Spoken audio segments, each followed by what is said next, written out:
तो पहले तो हमें अपना गूगल ओपन करना है।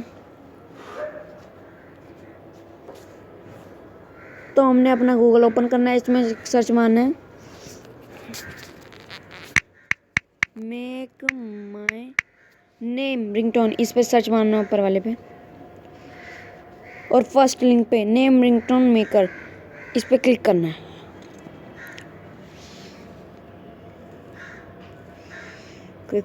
यहाँ पे सर्च, यहाँ पे क्लिक करना है क्रिएट योर नेम रिंगटोन। यहाँ पे हमें एंटर नाम करना है, जैसे मेरा नाम सैफ है, सैफ। और यहाँ पे बस यहाँ पे अपने बेल भी चुन सकते हैं कि आपको बस मेक माई रिंगटोन पे आपको क्लिक करना है।